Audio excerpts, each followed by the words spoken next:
शङ्करांश भूम शङ्करार्यपीठसद्गुरून् शुद्धसत्त्वभासुरान् सुवर्त्मनीतभूसुरान् सर्वभूतसौख्यदान् क्षमाकरान् यतीश्वरा। ओम श्री गुरुभ्यो नमः। हरि ओम।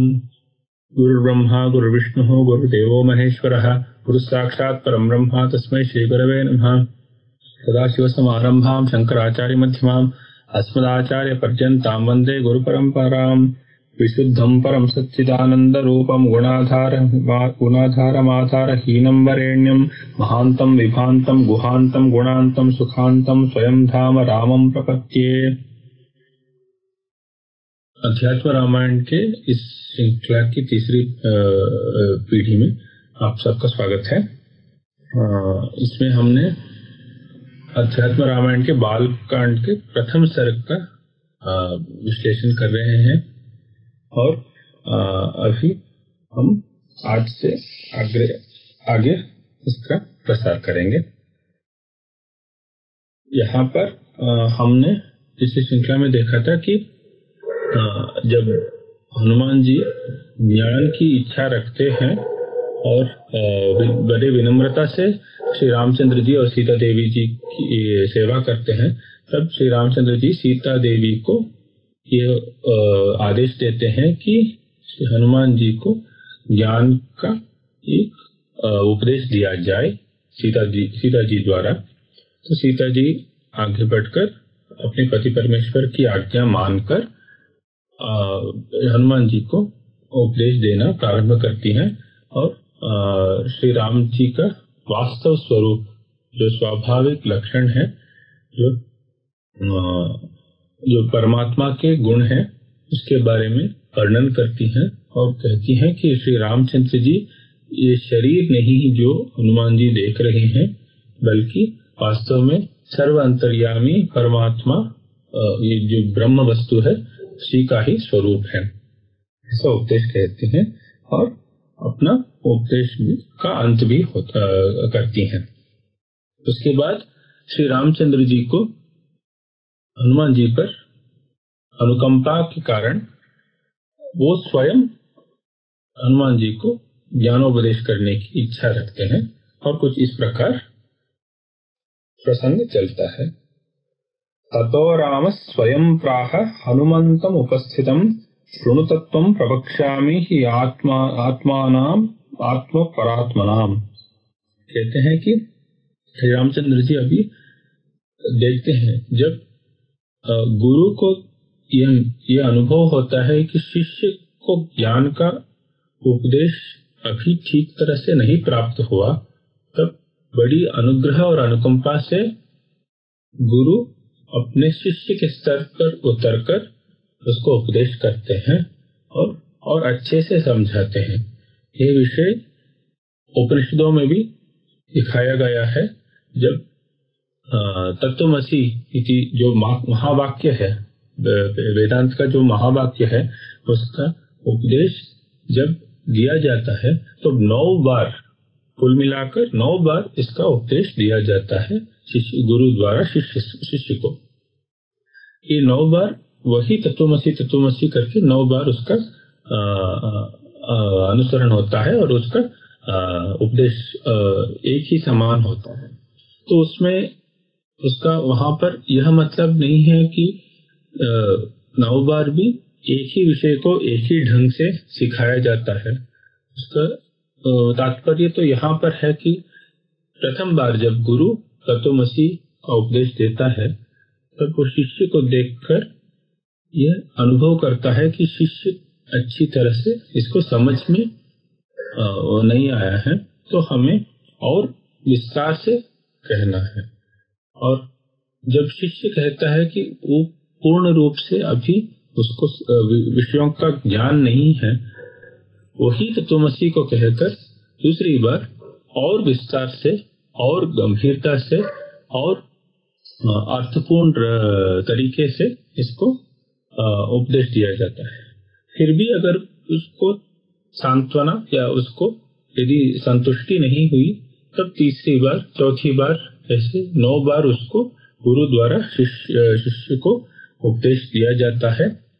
और गुरु तब तक अपने उपदेश की जो नदी है वो बहाता रहता है जब तक शिष्य को अच्छे तरीके से, अच्छी ढंग से ये जो आत्मज्ञान है उसके मस्तिष्क में अच्छी ढंग से जब बैठ जाए, तब तक गुरु का यह प्रयास चलता ही रहता है निरंतर।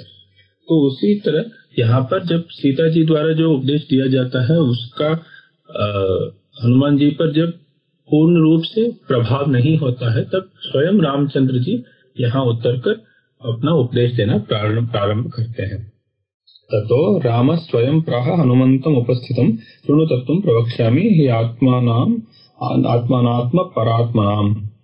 अभी श्री रामचंद्र जी कहते हैं, हे हनुमान, तुम सावधान होकर सुनो, मैं तुम्हें परमात्मा के इस आत्म तत्व जो है उसके बारे में तुम्हें उपदेश देता हूँ। आगे कहते हैं, आकाशस्य यथा भेदस् त्रिविधो दृश्यते महान जलाशये महाकाशस्तदवच्छिन्न एव हि प्रतिबिंबाख्यम अपरम दृश्यते त्रिविधम नभः। इस प्रकार आकाश के तीन भेद शास्त्रों में कहा गया है। मतलब जो आकाश जिसे हम कहते हैं स्थल जगह, जिसको हम कहते हैं, सिर्फ नीली आसमान नहीं, किंतु आकाश का अर्थ होता है जो स्थल, इंग्लिश में जिसको स्पेस कहा जाता है, उसको यहाँ पर आकाश का अर्थ इसी अर्थ से लेना चाहिए। इस प्रकार आकाश के शास्त्र में 3 भेद बताए गए हैं। प्रथम है जो सर्वत्र व्यापक जो आकाश है, वो प्रथम भेद है। दूसरा भेद है जो जलाशय महाकाश तदवच्छिन्न एव हि, जो जलाशय, जो ताटक इत्यादि में जो जल है, जो हमें एक जब उसी जल में, जब जलाशय में या किसी पात्र में यदि जल हो, तो उस जल से संबंधित एक आकाश है, जल में विद्यमान जो आकाश है, और जल में जो प्रतिबिंबित होता है उस आकाश को, वो तीसरा आकाश है। इसको भगवान शास्त्रों में आकाश के 3 भेद कहा जाता है। प्रथम है जो सर्वव्यापक आकाश है, जो सर्वत्र विद्यमान है। दूसरा जो जल के अंदर है, और तीसरा जो जल में प्रतिबिंबित है, जो रिफ्लेक्शन जो कहते हैं अंग्रेजी में, तो उसको जल में प्रतिबिंबित आकाश कहते हैं। अभी इसी आकाश के भेद को लेकर आगे कहते हैं, इसी तरह बुद्धि, यानी उसी तरह इस परमात्मा के भी 3, इस परमात्मा स्वरूप चेतन का भी 3 भेद बताया गया है। बुद्ध्यवचिन्न चैतन्यमेकम पूर्णम अथापरम आभासत्व अपरम बिंबभूतमेव त्रिधा चित्ति। विचेतना के चित्त जो है उसके भी 3 भेद बताए हैं। इसी प्रकार से, किस प्रकार से आकाश जिस प्रकार 3 भेदों में बांटा गया है, उसी प्रकार चित्त भी 3 भेद से यहाँ पर बांटा गया है। पहला है बुद्ध्यवचिन्न चैतन्यम एकम, जो बुद्धि, जो जीव के बुद्धि के अंदर जो चैतन्य विद्यमान है वो प्रथम है।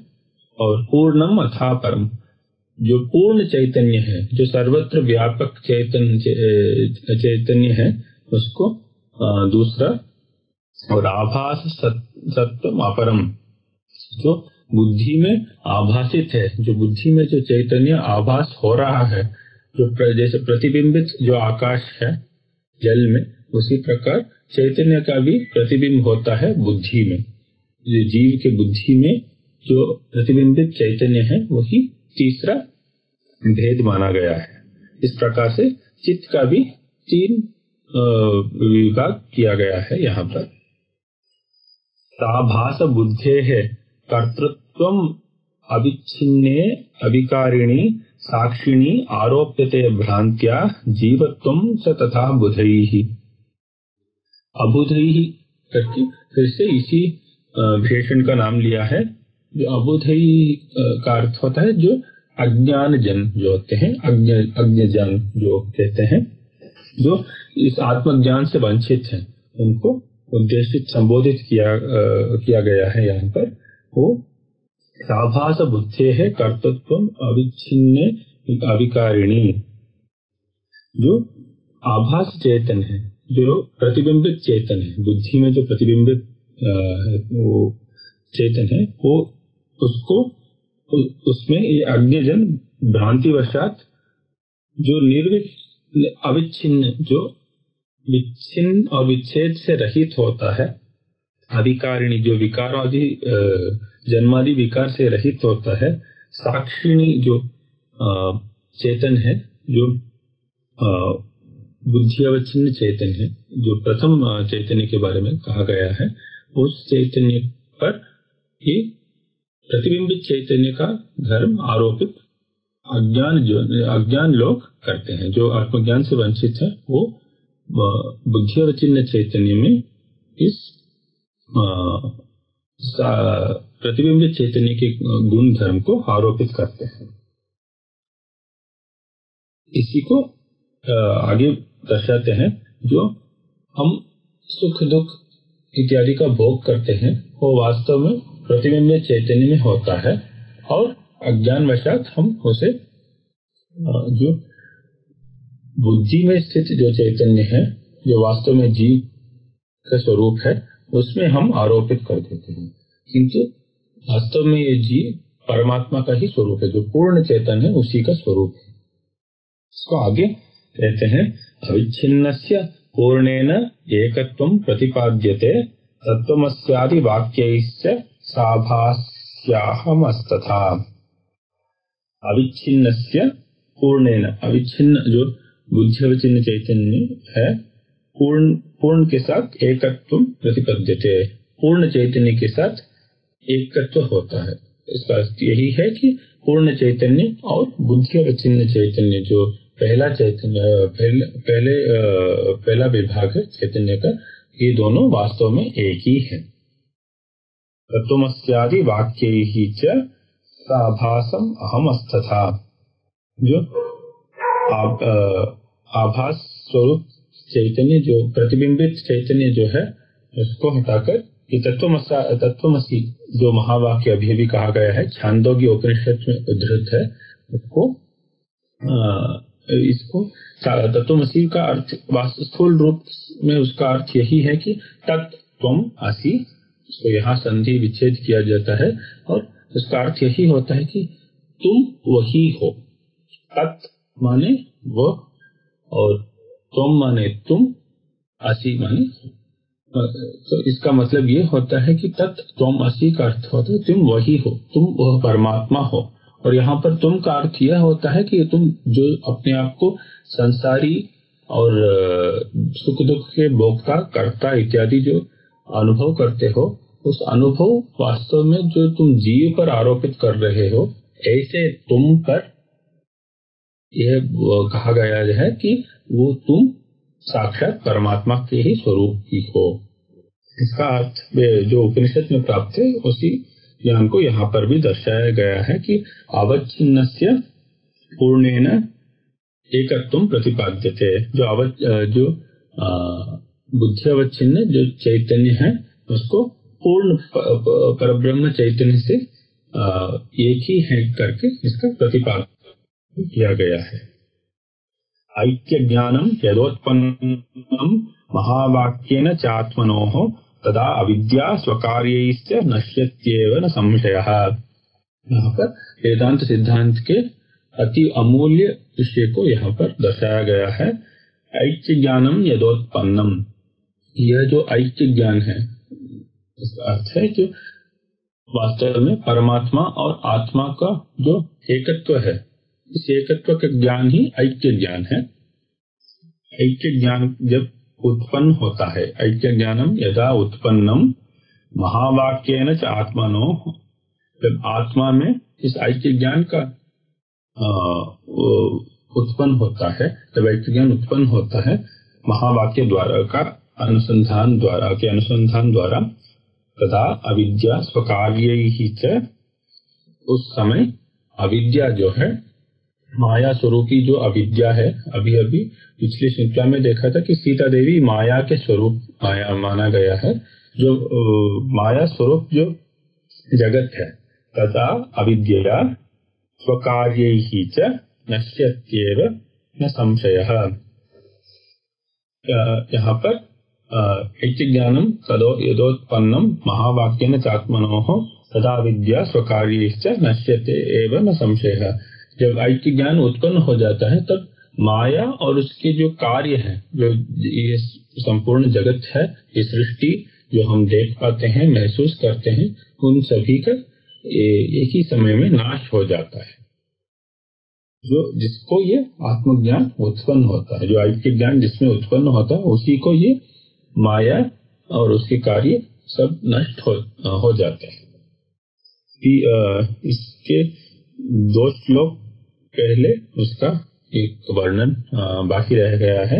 आभासस्तु मृषा बुद्धि अविद्या कार्यमुच्यते अविच्छिन्नं तु तद्ब्रह्म विच्छेदस्तु विकल्पतः।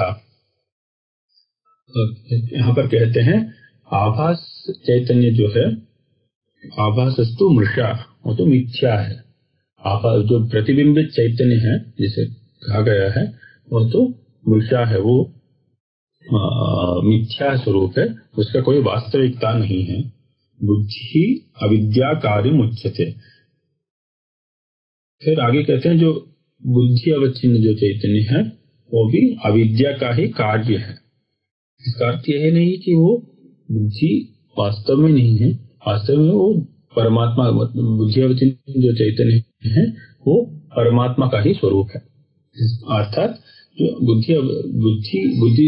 बुद्धिनिष्ठ जो चैतन्य है, बुद्धि अवच्छिन्न जो चैतन्य कहा गया है, बुद्धि में जो चैतन्य विद्यमान है वो अविद्या का ही कार्य है, माया का ही कार्य है। अविच्छिन्नम तो तद्ब्रह्म विच्छेदस्तु विकल्पतः। परमात्मा पूर्ण चैतन्य जो है वो अविच्छिन्न है, जिसका कोई विच्छेद ही नहीं हो सकता, और उसको ब्रह्म कहते हैं। विच्छेद तो विकल्पतः, विकल्प द्वारा उसको विच्छेद हम मानते हैं। किसकी वजह से हम मानते हैं? इसी कारण हम परब्रह्म में विच्छेद कहते हैं। वो माया वशात हमें इसको विच्छेदात्मक बुद्धि में आ जाता है। माया अपनी जाल में हमें विच्छेद करने की प्रयास करती है और उसी को हम संसार मान बैठते हैं। भी आगे जो अविच्छिन्न से पूर्ण एकत्वम प्रतिपाद्यते, और इसको हमने देखा, और ऐक्य ज्ञान इन दोनों श्लोकों को हमने देख लिया। अभी आगे कहते हैं एतद् विज्ञाय मद्भक्तो मद्भावायोपपद्यते मद्भक्त विमुखानां हि शास्त्रगर्तेषु मुख्यतां न ज्ञानम न च मोक्षः स्यात् तेषां जन्मशतैरपि। श्री रामचंद्र जी कहते हैं एतद् विज्ञाय, परमात्मा और आत्मा का जो ऐक्य ज्ञान यहाँ पर बोला है, इसको जानने के बाद, इस ज्ञान का अनुभव होने के बाद मद्भक्तो मद्भावायोपपद्यते, जब मेरे भक्तों को इस ज्ञान का बोध होता है, तब मेरे भक्त मेरी ही भावना यानी मेरा ही स्वरूप प्राप्त कर लेते हैं। मद्भक्ति विमुखानां ही शास्त्रगर्तेषु मुख्यताम, जो मेरे भक्त नहीं है, यानी जो आत्म में जो भक्ति नहीं रखते हैं, परमात्मा में जो भक्ति नहीं रखते हैं, और परमात्मा और आत्मा के ऐक्य में जिनका मत नहीं है, उनको यहाँ पर संबोधित करके श्री रामचंद्र जी कहते हैं कि उन जैसे लोग की दशा क्या होती है, वो तो शास्त्र गर्तेषु, शास्त्र रूपी घट में ही स्थित होकर वाद विवाद में संलग्न होते हैं। और न ज्ञानम न च मोक्षः स्यात् तेषां जन्मशतैरपि, उनको न तो ज्ञान प्राप्त होता है न मोक्ष प्राप्त होता है, और जन्म शतैरपि, जो 100 जन्मों के बाद भी उनको ज्ञान या मोक्ष की कोई आस्पदा नहीं रहती। इदं रहस्यं हृदयं ममात्मानो मय्येव साक्षात् कथितं तवानघ मद्भक्तिहीनाय शठाय न त्वया दातव्यमैन्द्रादपि राज्यतो अधिकम्। अभी श्री रामचंद्र जी कहते हैं कि देखो मैंने तुम्हें, हे हनुमान, मैंने रहस्यमय श्री राम हृदय का मैंने तुम्हें बोधन किया है, और ये साक्षात मेरे आत्मस्वरूप परमात्मा के स्वरूप का ज्ञान है, और मेरे द्वारा ही साक्षात मैंने ही स्वयं कहा है। अनघा, उनको अनघ करके संबोधित करते हैं जो पापहीन है, हनुमान जी जो पापहीन है। मद्भक्तिहीनाय शठाय न त्वया, जो मेरे भक्त नहीं है, यानी जो परमात्मा में आस्तिकता नहीं रखते हैं, उनको और वैरियों को तुम कदापि यह विषय का ज्ञान नहीं दोगे। दातव्यम इंद्रादपि राज्यतो अधिकम, यदि इंद्रादि तुम्हें राज्यादि से भी राज्यादि का भी प्रलोभन दे, तभी इस विषय को तुम अज्ञान जन, जो भक्तिहीन जन, इनको अवश्य तुम अवबोधन नहीं कराओगे। ऐसा कहकर श्री रामचंद्र जी अपने उपदेश का अंत करते हैं।